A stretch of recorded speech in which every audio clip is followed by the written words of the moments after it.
Isang mabiyaya at mapagpalang araw po sa ating lahat. Welcome back po dito sa ating YouTube channel at Facebook page. Ako po ang inyong lingkod, Tagapanood TV. Ngayong araw mga tagapanood, pag-usapan po natin at bigyan ng reaction, komento at opinion ang balitang Bea Alonzo ipinakilala na ng bagong boyfriend sa pamilya nito. At ang balita po na yan ay galing po sa channel ni Showbiz Trend Update. Nasa description po yung link na kanyang channel.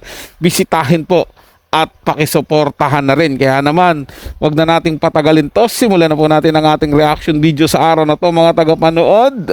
Let's do this! Welcome back sa aking channel. Presidente ng Pure Gold Prize Club na si Ferdinand Vincent Co ipinakilala na ang girlfriend na si Bea Alonzo sa kanyang parents na sina Lucio at Susan Co. Panuurin at pakinggan ang buong detalye.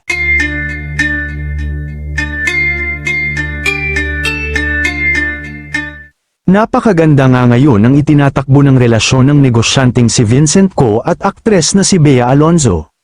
Bukod sa mga travels nila sa ibang bansa ay nakikitang magkasama rin silang dalawa sa ilang meetings na dinadaluhan nila. Sit-sit pa ng ating reliable source may kinalaman ito sa brands na ini-endorso ng aktres.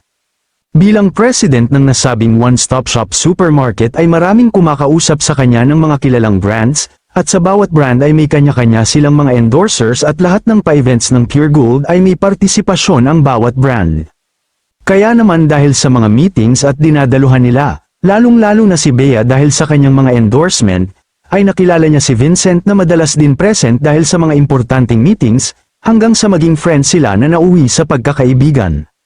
Samantala, nang matanong naman kung nagkaroon na ng meet the parents sina Bea at Vincent, ayon sa pinagkakatiwalaang source, si Bea daw ay nakilala na ng parents ni Vincent, at tuwang-tuwa daw ang parents ni Guy kay Bea, at botong-boto sila sa dalaga. Kaya naman ganun na lang din ang saya ni Bea dahil sa naging reaksyon ng parents ni Vincent sa kanya nang mamit siya nito. Gayunman, hindi pa naman sigurado kung nadala na ni Bea si Vincent sa Zambales para mamit din ang kanyang parents. Ayon pa nga sa inilathala ng kilalang pahayagan kamakailan, na pabor daw sina Mr. Lucio at Mrs. Susan Co sa aktres para sa kanilang panganay na anak. Sa katunayan, ay gandang-ganda nga sila kay Bea at hanga sila dito. Kaya naman ganun na lang sila kasaya. May lumabas din na ulat na, baka si Bea na ang isa sa mga gawing endorser ng Pure Gold. Pero ika nga business is business pa rin at tiyak ay malaki ang bayad nila sa aktres. Kayo mga ka-showbiz, anong masasabi nyo sa ating showbiz topic ngayon?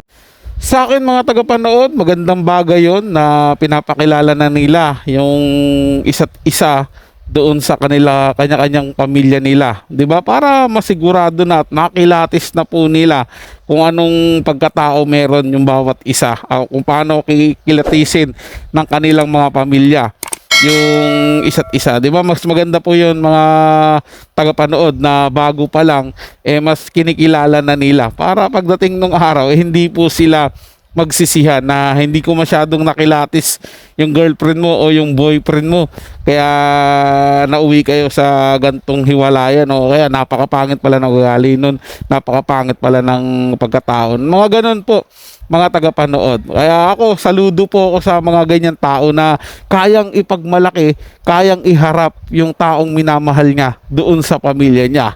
Siyempre, ibig sabihin nun, dahil hinaharap mo sa pamilya mo, seryoso ka sa kung ano man ang nararamdaman mo doon sa tao na iyon. Kaya naman sa mga lalaki dyan o sa mga babae dyan, kung hindi kayo hinaharap ng kanyang boyfriend o girlfriend doon sa pamilya nila, ay aba, magtaka ka na, baka meron niyang tinatago at baka ayaw kanyang ipagmalaki sa kanilang pamilya. So yun lang po mga tagapanood, ito'y comment at opinion lamang, wala pong personalan. Paalam po at maraming salamat sa inyong panonood.